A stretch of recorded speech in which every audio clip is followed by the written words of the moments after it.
turned out much, much better than I thought it would, you know, so that's right. And Philip Ritterman had that massive camera.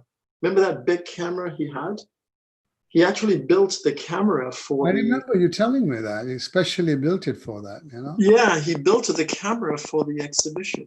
I think we're about to go on, and I think we might be live right now. Hello, ladies and gentlemen. Thank you for joining us. And I'm told, actually, that I should wait to say that because there is a bit of a delay at the very beginning. So I think I can say it safely now. Ladies and gentlemen, thank you for joining us. Welcome to Interiors. My name is Alexis Dixon. My producer, my executive producer and producer for the evening is Amanda, the famed Amanda from Bella Vista Social Club. And my guest today is Azim Khamisa. Azim, welcome. Thank you, Alexis. Good to see you. Azim Khamisa is, as a human, I'll introduce him in two ways. One is the human being. Azim is born in Kenya. He's a Muslim. He's an international banker. He's an author. He's an international speaker. He has worked with the Dalai Lama. He's addressed the United Nations. He's written 3 books, has written a new book recently, which we'll get to. And so that's Azim Khamisa, the man. And then Azim Khamisa, the spiritual being, he is the person who, when you're with him, invites you to look at the world through the lens of your soul. Welcome, Azim. Thank you, Alexis. How are you? I'm fine, thank you. And you? I'm very good. We haven't seen each other in some time. You're looking good. I'm in a desperate need for a haircut, but hopefully that'll happen soon. Do you have a ponytail now? No ponytail yet. Not yet, not yet. I know you're walking 7 miles a day. Tell me about that. Well, I used to walk, and then May of 2 years ago, I started to become more serious. I suffer from neck and back issues. Oh. And my acupuncture said, if you get rid of this little pouch in the middle of your body, your back will feel better. And you should be walking at least 12,000 steps. So I started walking 14,000 steps, which is 7 miles in my gait. And sure enough, I lost almost 24 pounds the first 6 months. And since then, I've lost more.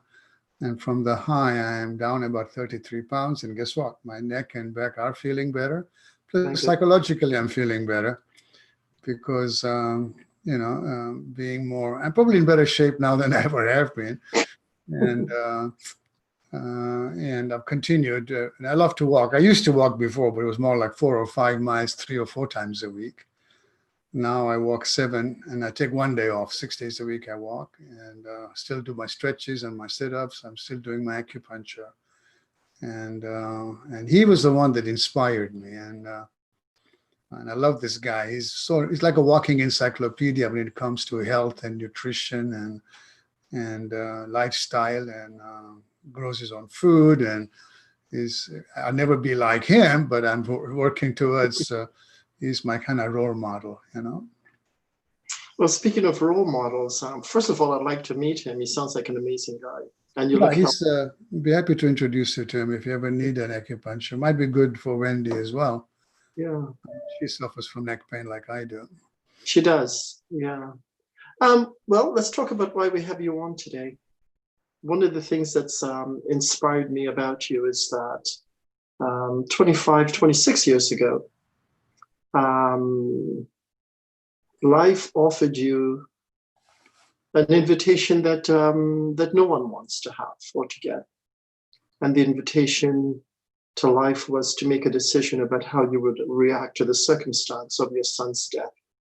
You got a phone call that a 14-year-old boy, which you didn't know at the time, had actually murdered your son, had actually taken the life of your son. And I'm wondering why you invited this young boy who took the life of your son to sit at the table of your forgiveness instead of the wrath of your anger. And how were you able to manage to forgive the young 14-year-old boy at the time, Tony Hicks, of taking your son's life? Well, good question, Alexis. Yes, as you pointed out, it was a life-changing event for me. I don't know what is more complicated for a parent than to lose a child. And the same was true for me. And I went through every emotion you can imagine, including at some point suicidal. I really did not know how to continue forward without him. He was 20 years old when he was killed.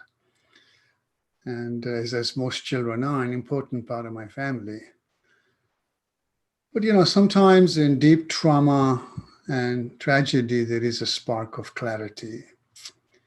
And Tariq was a student at San Diego State, worked as a pizza delivery man on Fridays and Saturdays, and was lured to a bogus address by a youth gang. And the 14-year-old shot and killed him in a gang initiation. And it was very random. It was senseless. And the spark of clarity that I saw in this tragedy is that there were victims at both ends of the gun. That the enemy wasn't the 14-year-old who killed my son, rather the societal forces that force many young men to fall through the crack, and young women as well, to fall through the crack and choose lives of gangs and crimes and drugs and alcohol and weapons. That was the enemy. And the question I asked is, how did we create a society where children kill children that are too young to drive a car and not too young to handle weapons? And as you know, the issue of youth violence is pretty pervasive in all of our communities, both urban and suburban. And I was pretty shocked. That we lose so many young souls on a daily basis in the richest nation in the world. And forgiveness was not on my radar at that point. But as I dwelt more into the challenges of young people that we lose to either death like Tariq or to the prison system like Tony, that the toll we take as a society is huge. And it is very much a US issue. I mean, the Economists did a study, and they took 25 first world countries like Canada, England, Germany, France, Japan, Australia, and added all the kids that die as a result of gun violence in those 25 countries. They took the total and multiplied that by 11. That is how many we lose in the United States of America. And I could figure out that, we can spend hundreds of billions of dollars on wars on foreign soil, yet we weren't doing very much to make sure that our defenseless children right here in our own backyards were not being wiped out in a frenzy of bizarre violence. So somehow obviously I had compassion and empathy for my son, but I felt the same kind of compassion for the young man who killed my son. And 9 months after Tariq died, I founded the Azim Khamisa Foundation, which is named after my son. And our mission was to stop kids from killing kids by breaking the cycle of youth violence. And we started essentially with 3 mandates. The first was to save lives of children, because we lose too many every day, and it's important to do. Our second mandate was to empower the right choices so they don't fall through the crack and choose lives of crime and gangs and drugs and alcohol and weapons.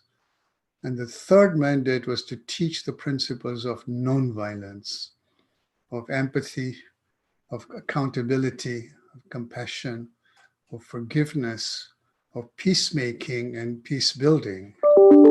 Because we're not going to get up one morning and find that we are at peace. It's a proactive effort that we must all make collectively. And I started with a very simple premise that violence is a learned behavior.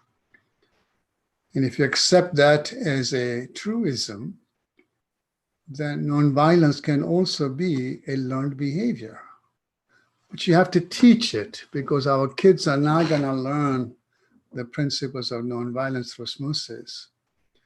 And soon after I started the foundation, I reached out to Tony's grandfather and guardian with the attitude that we both lost a child. I mean, Tony lived with his grandfather, calls him daddy.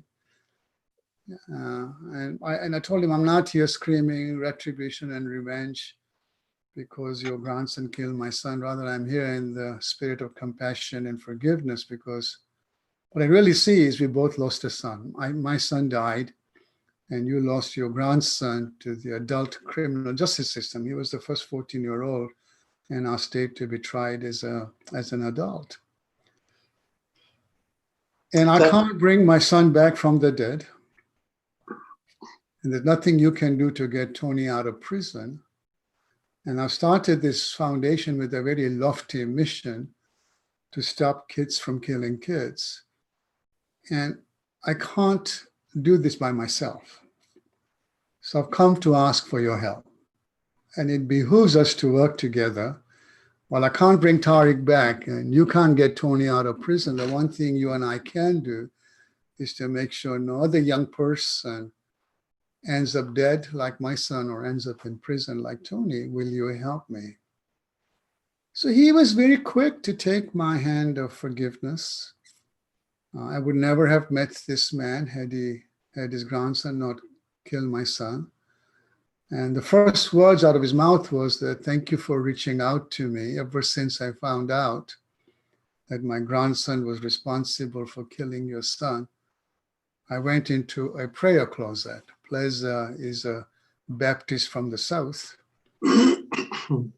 praying that someday I get to meet you so I can extend my condolences to you and your family. And of course, I'll help you. Well, fast forward, the foundation is now in its 25th year. With the grace of God and the universe, we have created a safe school model. And the safe school model now has 5 different programs. And we are successfully not only keeping kids away from crime and drugs and gangs and alcohol and weapons, we are successfully teaching the principles of restorative practices, of accountability, of getting them involved in community work to show them how they can resolve conflict without violence. We are teaching empathy, we are teaching compassion, we're teaching how you heal through forgiveness. And I am blessed. I've given now 1,000 presentations to students and have received over 100,000 letters from kids. That gives me a lot of hope that not only are these principles teachable, our kids are hungry for it. And to finish the whole full loop, Tony is now 39 years old. His parole hearing was in November of 2018. And I was there, as was my daughter Tasreen, who is the executive director of her brother's foundation, advocating to the commissioner for Tony's parole release. And even the commissioner was so moved in front of the DA was there and a lot of other people that were looking and witnessing the parole hearing, which actually went for 7 hours.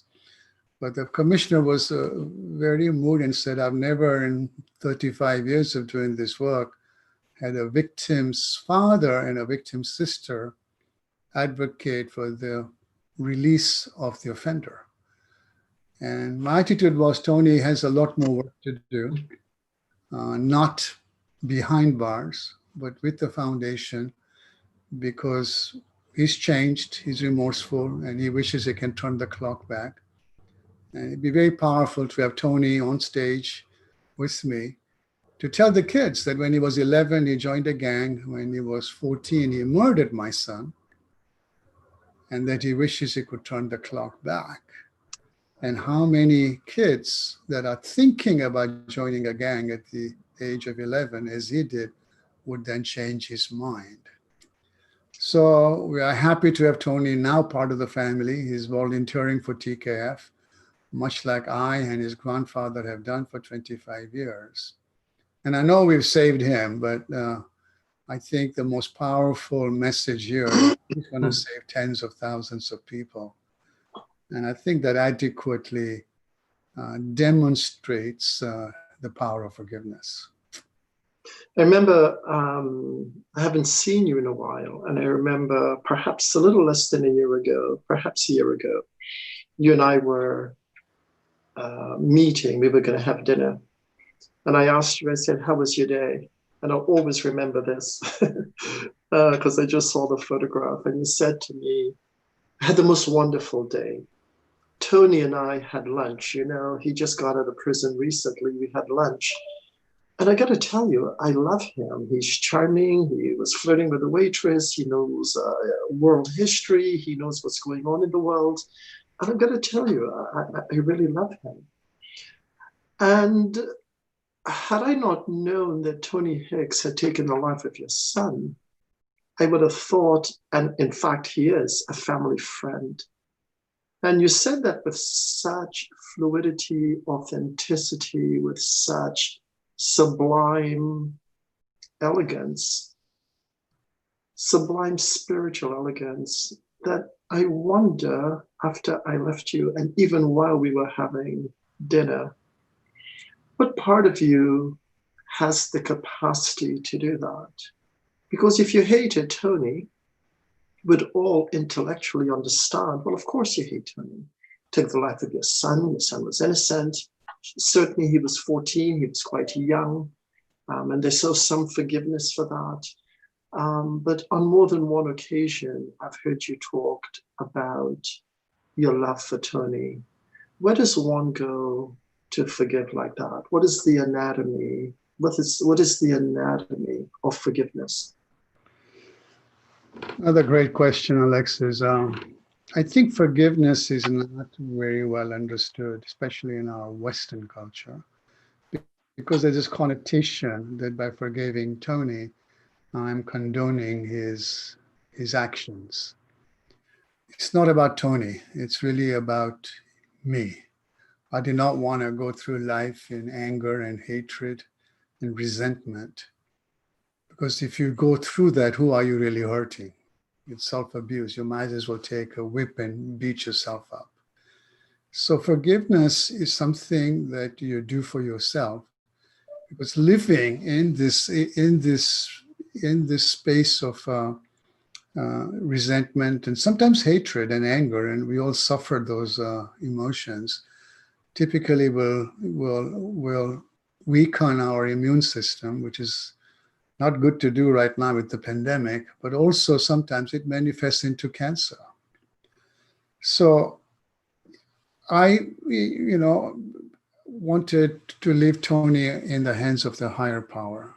I figured that I had a full life when Tariq was alive. I wanted that life back. And that I did not want to go through and live in that space of anger and hatred. Plus, I learned a lot about Tony. He was born to a 15-year-old.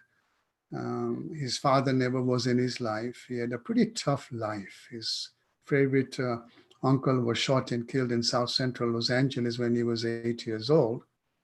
He was seduced by his uncle's girlfriend, and he had a very rough life. He finally moved to San Diego to live with his grandfather.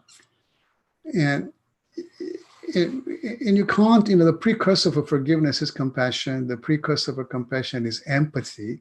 The precursor for empathy is to get to know the other person. You can't have empathy for somebody you don't know. Mm-hmm. And I wondered that, Tariq was nobody to him, that if I had grown up and had the same kind of life as Tony had, would I have made the same decision when he was ordered by the gang leader to kill, bust him bones, which was his gang nickname, to shoot and kill my son? So it was the right choice for me, Alexis. I could have gone the other way. But it's a great quote that Mandela made famous, that resentment is like drinking poison and waiting for your enemy to die. I remember one evening and another evening we were having dinner, and every time we have dinner, we end up talking about Tariq. Yeah. And the look on your face as you speak of your son and the journey and where this invitation from life has taken you in your spiritual travels with your son. Yeah. But I remember another night we were having dinner, and we were talking about Tony and Tariq, and you looked at me and you said, would you want to have dinner with me if I hadn't forgiven Tony? I mean, would you really want to sit here with me if I was angry? And, my ego said, well, but you should be angry. And then I realized, he's not speaking from his ego. He's speaking from the place of his forgiveness, that there is this, that you have truly invited Tony to sit at the table of your forgiveness with you for the rest of your life, in partnership with Tariq and Tony, and the unfolding of that into the Tariq Khamisa Foundation and all the lives of children that you've touched. You started off as an international banker. I mean, that's who you are. I mean, you've traveled all over the world. You speak several languages. You didn't sign up for this at all. And here you are, working with the Dalai Lama, speaking at the UN. I mean, this is not a path you had chosen. This was chosen for you. And yet you do it as if you invited it in. You have fully situated yourself into something that would devastate most people. Was there a price for forgiving Tony? Was there some cost to forgiving Tony along the way? I had no clue, Alexis, that what this decision would manifest in my life. Looking back at the last 24 years, it has now become clear to me that we all have a spiritual purpose. We all have a life mission. And the gift that came out of this tragedy is my son put me on my life's mission, on my spiritual purpose. My spiritual purpose, and I believe we all have it, but sometimes it's complicated to know what that is. Not for me, because I get very clear now that my spiritual purpose was not to be as an international investment banker, and I was good at that. But what I'm doing in teaching nonviolence to kids and teaching these important principles, teaching forgiveness. I also, of course, speak to a lot of adults and do workshops on and how do you forgive people that have harmed you, and how do you forgive yourselves. In fact, I'm doing an online a 4-day, 16-hour workshop at the end of this month, which typically I do live, but obviously under the current pandemic situation, that's not possible. Because I think a lot of people want to forgive, but they don't know how. So I have a process where I teach 3 milestones of how you forgive people that have harmed you, and 3 milestones of how you forgive yourselves. Because you can't get to peace just forgiving people that have harmed you. You have to look at your own stuff. But the important thing that I think is a good takeaway for your audience is that it's one thing to have forgiven Tony, but my first book was From Murder to Forgiveness, and then my second was From Forgiveness to Fulfillment, because the work that I've done in the aftermath of Tariq's death, which is to work with the kids and teaching the practices of restorative justice and restorative practices and empathy and compassion and forgiveness. It's been extremely fulfilling. And I finished that trilogy From Fulfillment to Peace. So it's a 20+ year journey. And Tony actually wrote the foreword to my trilogy From Fulfillment to Peace and did a great job. That it started very dark with murder, but it ended in peace. And my portal to peace was through forgiveness. And not only that it ended in peace, it put me onto my life's work. I mean, I've written actually 5 books. I've given over 1,000 presentations to students, over 700 keynotes, and met the Dalai Lama, Desmond Tutu, Ted Koppel, Thich Nhat, many of these luminaries. And I don't think I would ever have been here had I not made that choice. So what's the takeaway here?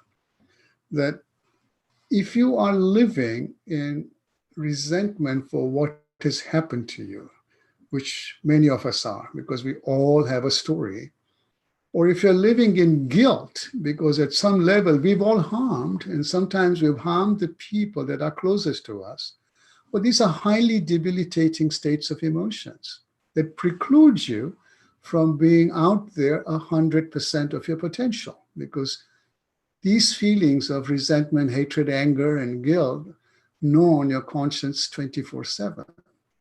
I think part of my success in social services, which I wasn't trained in, my education was in math and finance, is because I don't harbor any resentment and I don't harbor any guilt. So I can be out there at my full potential. And when you are out there at your full potential, and of course we need everyone to be out there at their full potential so we can turn this crazy world around.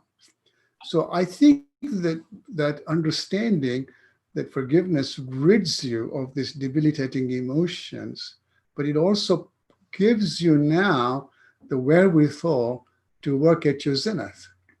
And what I have discovered in my 25-year journey, something I learned from His Holiness the Dalai Lama, who now met 6 times, and he explained that to me, that every emotion has a frequency. Some emotions have a very low frequency, and of course, anger and judgment and hatred and resentment and greed and avarice have very low vibratory frequencies. Happiness doesn't live there. And then you have these high vibratory emotions of goodwill and friendship, which I saw with you, empathy, compassion. Forgiveness is right there with love, gratitude. Happiness lives there. And it's not that complicated to know. Where are you vibrating? Are you vibrating up here? Are you vibrating down there? But I can tell you something. Now, when you meet His Holiness, he's vibrating here 24/7. Well, us mortals all have a bad hair day, don't we? You get angry. I mean, I do too. You fall off the wagon, and when that happens to me, I meditate 2 hours a day, and I had another half an hour, and I get up here. But having done this work for 25 years, I'm spending more time up here. And when I'm up here, I'm at peace. I'm in the flow of life. I'm happier. I'm healthier. So I think this is an important thing to get across, that if you are living in this debilitating emotion, that forgiveness of others and self can cure you of it, but the real reward is what you are going to impact in your life's mission in the world. And I think that, of course, I did not know, but now that you find your spiritual purpose, and you and I have talked about this, because I always tell you that when you're on your spiritual purpose, you have a perpetual tailwind and the road rises to meet you. You're in partnership with the universe. You're in partnership with the universe, and when you are, what's not possible? Everything the universe can do, you can do. I am listening to what you're saying, and I can take it in because we've had many conversations together. And yet I can hear someone saying, but Azim, what does justice fall into all of this? What does justice and forgiveness meet? Are they parallel, or is there a point of intersection between justice and forgiveness? But that question really is the basis of the concept of restorative justice. So the justice as we know today is very punitive. By the way, let me say this, Azim, this for the audience. This is Tony at 14. And how old is he in there, the shot, Azim? How old is he there? Yeah, this is a recent shot of him. He's 39 now. He just got out. As I explained to you, he was paroled in April of 2019 and had to be in a halfway house for 6 months, and joined his grandfather in October of last year.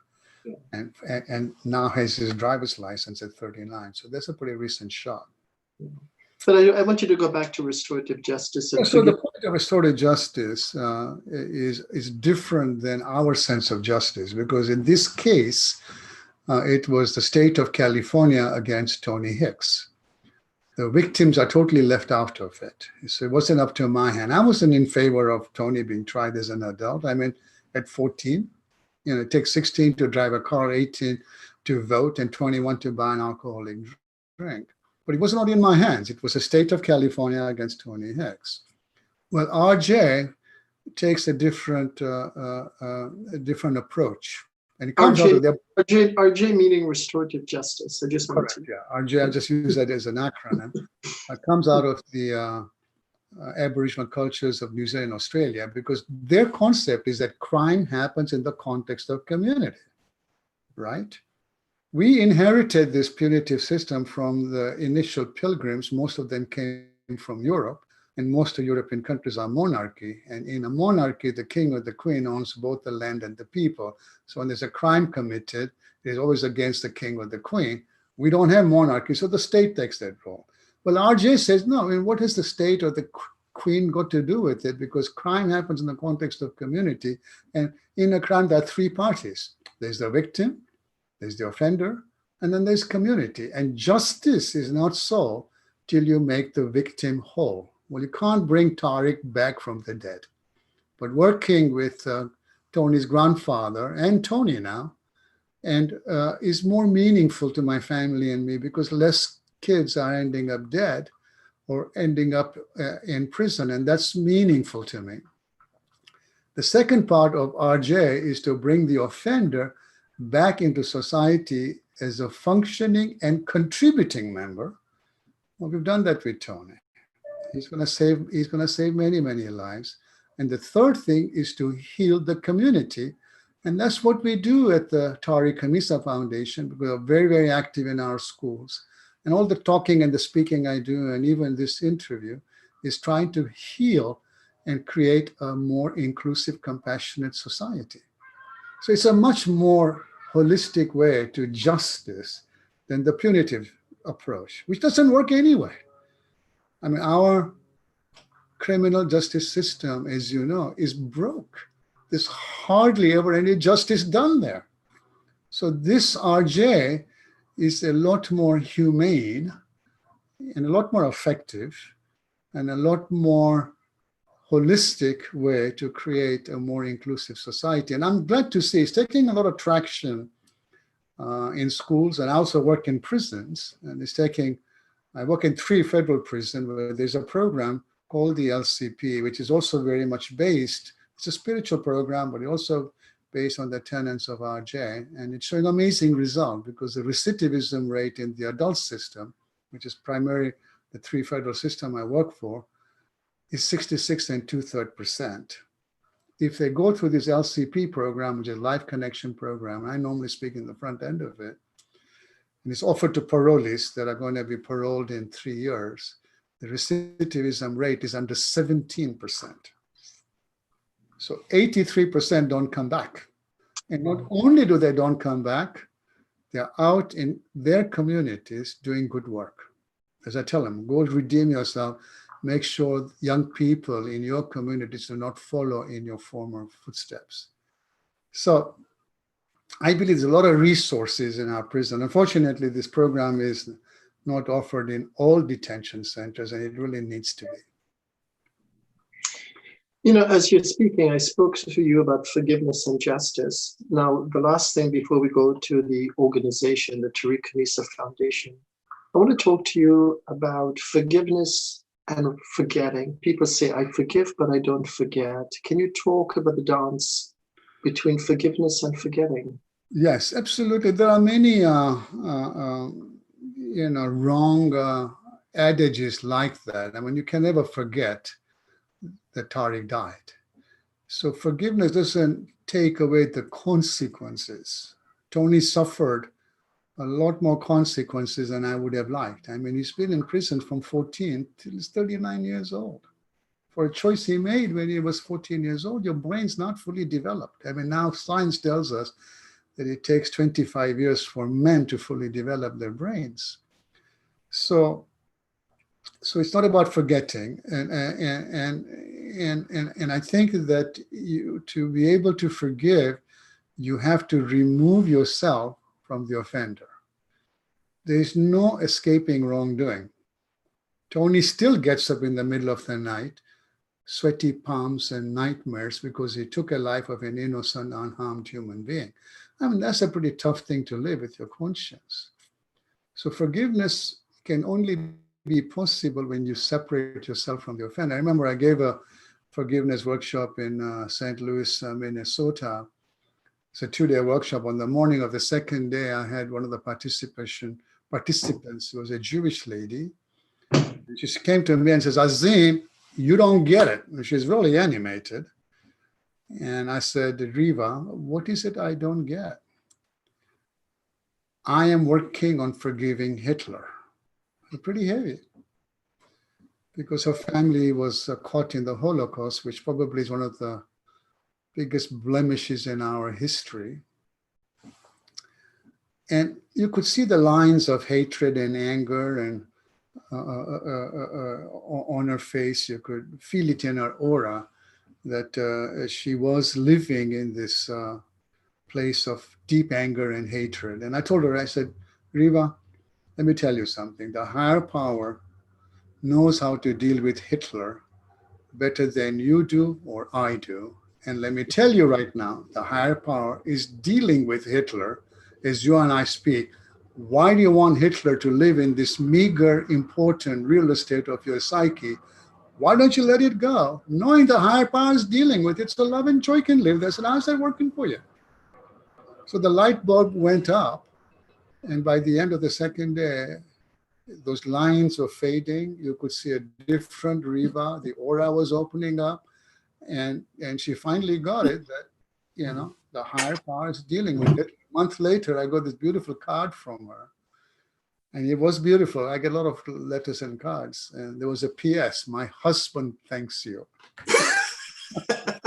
We've been married for 35 years. We now have the best relationship because Hitler doesn't live here.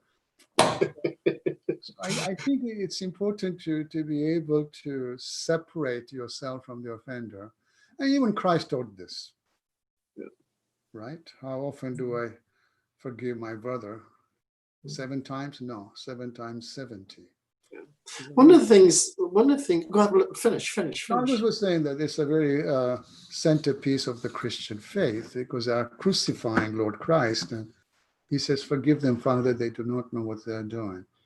So I think it's important to separate yourself, because once you get that forgiveness is something you do for yourself, the fact that it helped Tony and it helped players is really icing on the cake, that it helps you and also helps you now be able to be out there in terms of impacting the world at your fullest potential. One of the things that I have known about you is that you certainly feel the loss of your son. And that has invited you, or perhaps you invited the pain into, and I'm using this word, I've never used this with you, to sit at the table. You've invited the pain of your loss to sit at the table of your forgiveness, of divine forgiveness. And I've never known you to be addicted to the pain. I know you feel the pain, but you're not addicted to the pain. You seem to be able to know it's there, but you're able to sit at the table of divine forgiveness and invite Tony to sit with you, invite Ples to sit with you, invite the children you speak with to sit with you. And in speaking with you right now of the many dinners we've had, it seems what I'm hearing you saying for the first time, and maybe you've said it several times before, is that through forgiveness, I find my humanity, I find my divinity. That this forgiveness is a portal through my divinity, my humanity, my sense of interconnectedness with life and all things. And it frees me. My husband thanks you because I'm not addicted to the pain of Hitler anymore. I've emancipated myself from that. I know that you're a Muslim, how has your faith informed you in respect to this path of forgiveness? I think it was a big part of my life in the Sufi tradition, which is a metaphysical arm of Islam, much like the Kabbalah is for the Jewish faith and maybe the Quakers are for the Christian faith. I grew up with the wisdom that both my spiritual life and my career are equally important. So I want to underscore the word equally. So I grew up with equal emphasis. If I'm reading a business book, I'm also reading a spiritual book. Meditation, prayer, and going to mosque were kind of a daily event. And I've continued. I started my meditation when I was 20. And for those of your audiences that want to take a deeper dive into it, on my website, there's a preamble. I explain my methodology of meditation because I've studied all the other methodologies and created my own. And then there are two guided meditation. One is on forgiveness because I teach that. And the other one is on manifesting your life's mission. And they're both free downloads and they can look at it. And when I lost Tariq, I was in my early 40s. So I had a pretty strong foundation of meditation. And frankly, without that spiritual foundation, I wouldn't be sitting in front of you today. Because in life, you're going to get problems your intellect will not solve, even if you have a double PhD. Can you say that? You're going to get a problem that your heart is not going to heal. I want you to say that again. Can you say that again? Now, I'm going to say in life, you're going to get problems. You're going to get problems that your intellect will not be able to solve, even if you have a double PhD. The great quote from Einstein, he says, we must take care not to make intellect our God. Sure, it has powerful muscle, but no personality. It cannot, it can only serve. This is Einstein. I mean, the most intelligent human being in the last century and also in this century. So, you know, the point I'm trying to make, in life, you're going to get problems. Your intellect will not solve. Your hearts won't heal. Where are you?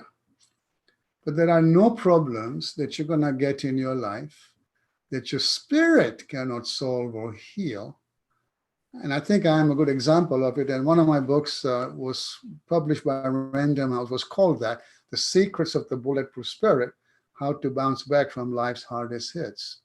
So we get IQ and we get EQ, but we don't always get SQ.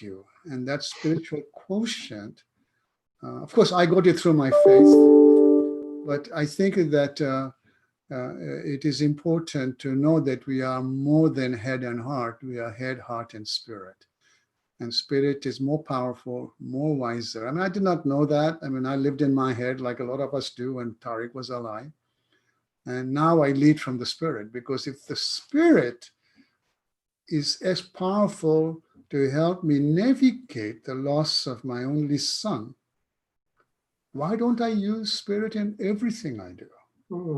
Spirit is portable. Yeah, so now it's very much part of our meditation, and you'll hear about that in the preamble on my website of my meditation practice. That, I mean, like today's meditation practice, I knew I was going to be doing this interview with you and your audience, and the predominant request I make spirit, because I do that every morning for what I'm doing for that day, is to help me manifest some transformation and some healing in you and your audience. And I always find that the spirit guides me through trying to manifest what it is that I am out there to do.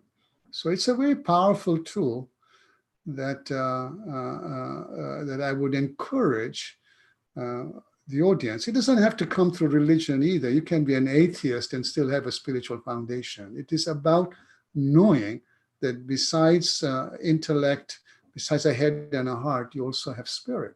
And spirituality is learning about the spirit, about using the faculty of the divine spirit, much like you use the faculty of intellect and emotion. As you're saying that, I'm thinking about glasses. I'm thinking about if I was to look at some injury, some hurt to me, something that pained me, some harm, and I had on my intellectual glasses and I looked at it, and I took off my intellectual glasses and put on my emotional glasses and looked at it, and then I took it off and put on my spiritual glasses and look at it, and knowing that I have that capacity. Is that what that's like for you? Can you, or do you keep your spiritual glasses on all the time that also filters through intellect and emotion? Do you look at everything through spiritual lens, or do you navigate and dance between the intellect and the spiritual and the emotion? I mean, you explained it very well. And, the way I teach it to the kids that if you have an important decision to make, sure, nothing wrong with a PhD. The more intellect and more education you have, the better you are able to analyze the pros and cons of their decision. And the brain is pretty much a pros and cons, much like a computer, although it does have imagination, which computers do not. So sure, start there. If you have an important decision to make, go to your head and say, does it make sense? Does it not make sense? Look at the pros, look at the cons. And if it does make sense, then go to your heart. Then you ask the question, does it feel right? Does it feel fair? Does it feel just? Because we all have a sense of what justice is. Does it feel good? And if it does, don't stop there. Because we've all done things we thought, well, that makes a lot of sense. And that really feels good and right. And then why did we do that? Go to your spirit and ask the question, is it inspiring? Are others going to follow my lead? And I give it to you that if it does make sense, if it feels good, right, and just, and it's inspiring, well, that's a good decision. But if you don't get a check in all of those three domains, don't do it. So I think this third step is something we don't often do. But if you stay in stillness and you're going to meditation, and before you make that final decision or act on it, check and see what does your spirit tell you. And often you might get the answer, well, I'm not sure that this is the right decision for you. So this is how I use it. And sure enough, in that silence of meditation, your spirit will talk to you. That was beautiful. That was I love that. Thank you for sharing that. How many students have you touched to date? How many kids have you touched? Because I know that I lecture at UCSD and I lecture at San Diego State University, and there are times I will mention you and your journey in forgiveness with Tony. Yeah, the numbers are huge. I mean, in terms of live presentations, I've been in front of over 1 million kids, 1,000, but by broadcasts into schools. Channel 1 did a program that went to all the schools. They touched 8 million kids. TKF provides direct services of the Safe School model, which has 5 different programs. And those direct services, I think we are over 550,000 people, and we grow by tens of thousands every year. So, and again, I've had a lot of media and a lot of books, and even this TED Talk went over. This is you and Plez, the grandfather, Tony's grandfather, giving a TED Talk. Yeah, and that was watched by over 1 million people, and so the movement has truly reached millions through all of these different platforms. And it still continues, as you know, we've known each other a long time. It's a really big part of my ministry, and still gets me up in the morning because I love this work. And I'm so thankful to the universe that it picked me to do this work. And I think the grandfather would tell you the same thing, Can you talk about this photograph? So this is Tony and my daughter. I met Tony when he was 19, so that was 20 years ago. And Tasreen met him a few years ago. And now they have very much of a sibling relationship. She and Tony, yeah, they speak pretty much every day. And she calls him her younger brother. And he calls her his older sister. And this picture was taken soon after he was released. So it's in the last 6 months or so. And as you see that he is very much part of the family. My story about, excuse me, speaking of those two universities speaks to you. I had mentioned to some students I was going to meet you. I was going to see you, and we were going to talk about a project of some sort. And 3 of the students lit up and said, I remember him. I remember he came to my junior high school and I was feeling terrible. I had low self-esteem, and he came and he changed my life. That's not an uncommon story, by the way. That happens quite a bit. You've written a new book. Can you tell us about the new book you've written? Yeah, so this book just came out. It's called Leadership for the Greater Good. And the subtitle is A Guide for Truth to Power Champions. And my motivation to write this book was doublefold. First, my mother passed in 2017 in April, and I wanted to dedicate this book to her, which I did, and I started writing the book in September of 2017. And the second reason is that I feel that there is a big gap in leadership, not only in our country, but in our world. I mean, in all aspects of our society, whether it's higher learning, politics, businesses, that there is this, there's a gap. And I think we needed a different leadership model. While there are some good leadership books out there, I felt that the leaders that we need today have to have competency, not only in their field of endeavor, although that is important, that they are very good at the work that they do, because otherwise they wouldn't be leaders. But besides being very competent in their field of endeavor, they need to have competency on taking on societal ills in their communities, because all communities have societal ills, and get involved with creating viable, affordable, and impactful solution, much like TKF has done with youth violence. And third is they must espouse, role model, and teach strong, ethical, moral, and spiritual values. What happened to truth? You don't hear truth anymore. It's all fake news and innuendos and spins.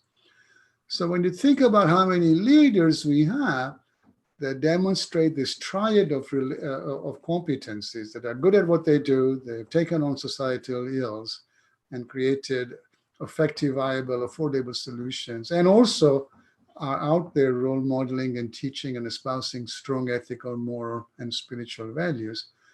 Not many leaders come to mind, but fortunately there are a few. And having done this work for 25 years, I have met them all over the world. So I've chosen both genders, men and female, men and women, from all cultures, from Asia, from Europe, from Africa, all races, all religions. And these are not the famous people that might come to your mind, like Desmond Tutu or Nelson Mandela or His Holiness the Dalai Lama. These are more the unsung heroes that exist in most every community. And my kind of goal was, my mother was one of these kind of leaders, and she's the last chapter in my book. And my hope was that this book would inspire, especially emerging leaders and also existing leaders, to not just be about me, but also to know that there's much to life than a career. You just don't live at home and work, you live in community. And for a community to thrive, and it's been very obvious with this pandemic that our lives depend on others. Our lives depend on community. And yet we seem to be so focused on ourselves, and we need to change that and become more involved with community, so that we are understanding that a thriving community is actually good for us and good for society. So it was interesting that I just gave a talk at Bishop's, and there was a student that sent me a beautiful email, which is on the back cover of my book. I posted it on online so people can read it, but tell the story, please. I mean, Bishop's is a very expensive school in La Jolla, as you know, and I gave a talk to about 800 students and 200 faculty members, and again, teaching the principles of nonviolence and talking about the importance of community engagement. And then at the end, this senior came up to me and said, Mr. Khamisa, thank you for spreading, continue to spread your message of peace and forgiveness, because 7 years ago when I was in 7th grade, you came and spoke to my school. I'm a foster child. And your talk helped me forgive my biological mother, who I blamed for the pain in my world, and all of my foster parents, and she had a few, for all the thing that I've had to strive in the foster care system. And obviously she wanted a scholarship to Bishop because she couldn't have afforded it, and is a straight, 4-point student. And not only has this forgiveness helped me excel in my education, it's part of my life journey and helps me with my daily decision. I mean, it brought tears to my eyes when I read that email and I met her, because you could see that this is a foster child that probably didn't have a lot of hope, and she now is probably going to go change the world, because you can see she's very articulate, very well spoken, and very determined. And it wouldn't surprise me if she will shift this world around. So and I get stories like this all the time, because I run into students that heard me speak. And I gave a talk at San Diego State, and this kid came up to me and says, Mr. Khamisa, you changed my life. And I said, well, tell me more. He says, when I was seventh grade, you came and talked to my school. And I've just graduated in finance, and I have a job at Wells Fargo. And I decided to make you my role model and not follow my older brother, my father, and my grandfather, who were all gang involved. You changed my life, because his kids will not be gang involved. So it's very fulfilling work, and it fills my heart that that you're helping souls create a different trajectory, and I know that I feel that that the passion that is instilled in these young souls doesn't go away, that they remember it, and that passion continues for them to do good in the world. So that's kind of the book about. It's lovely. And we'll tell people where they can get the book before we end. We're coming almost to the closing, and first of all, I'm so happy to see you. We haven't seen each other in a long time, and I'm so enjoying the conversation, because this is the kind of stuff we normally talk about when we're together. Yes. And I just wanted to bring it to at a national and global level in respect to what's happening today, with the whole notion of white privilege, with violence against Black men, police officers, and there are good police officers, but there is definitively something systemic going on that needs to be shifted. You look at mothers crying who've lost their Black sons, or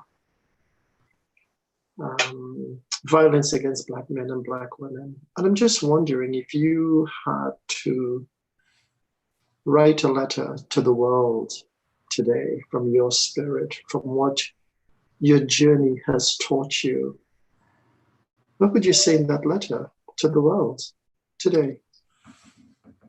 Yes, the recent happenings have very much preoccupied my mind, as it has many of us. But I think the first thing I would say in my letter is that there is a divine order to the universe. And we will get through this as we have with other pandemics and challenges. And I think that based on the choices that we make, we have an opportunity, like in any crisis, there's an opportunity to spawn a more kind, more inclusive, more compassionate, and more society. And by the choices that we make, we can, as a result of what we are going through, both the pandemic and all of the issues we've had with racial tensions, we can actually land on higher ground. So what are some of those right choices, I think, is your question. I think the first one is that, as you pointed out, I was born in Africa. I have black friends, white friends, brown friends, yellow friends. Colorism exists in all cultures. Even in India or in Persia, lighter skinned people are more revered than darker people. But the point is that when I meet somebody, I don't look at the color of their skin. I look at their souls and their character. Because in all races, most people are good. As you pointed out, police are good, most police are good. But not all of the people in every race are good. Some are not. So I think the important thing to remember here is to promote the concept that we are one human race. We teach this to kids in TKF, that if you can see each other's eyes and not decide based on the skin color, but look at the person's soul and their character, that we would then start to create a better world. In terms of what happened with George Floyd, I think part of the problem is that I think we need police reform. We're looking at it, but most police people, as you pointed out, are good people, but some are not. So I think when these infractions happen, the first thing to point out is that police should not, arrive at the sign of the crime, loaded with automatic weapons, which are suitable for the front line of a war zone. They need to de-escalate. In Europe, here, police get a training for 5 months, less than a hairdresser. In Europe, they get 2 years of training. So the idea is to escalate. And when there is a blatant infraction like what happened there, it's important to make public, the behavior of the offending officer. Not an internal investigation. We need an external independent investigation, because internal investigation is like me, grading my own exam paper. So I think that this has to happen, that what was the behavior of this particular officer, and based on that behavior patterns, why wasn't the appropriate action taken?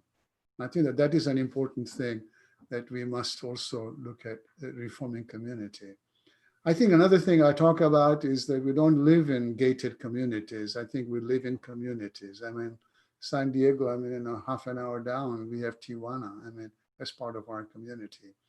That we must try and work towards a more kinder, more compassionate, more empathy, and a world that works for all sentient beings. Obviously, it will take many generations, but our focus needs to be worldwide, because we are as safe as our brother in any part of the world. And the pandemic didn't discriminate, wherever you are, it's everywhere. So I think that the best way that we, as the richest nation in the world, and other European and Asian nations, need to come together. We're not, right now we are becoming more nationalistic. And I think that that's a dangerous sign, that we need to come together as a global community to make sure that we have a world that works for everyone, because that is where true security really lives. And it's possible. So I think that these are some of the,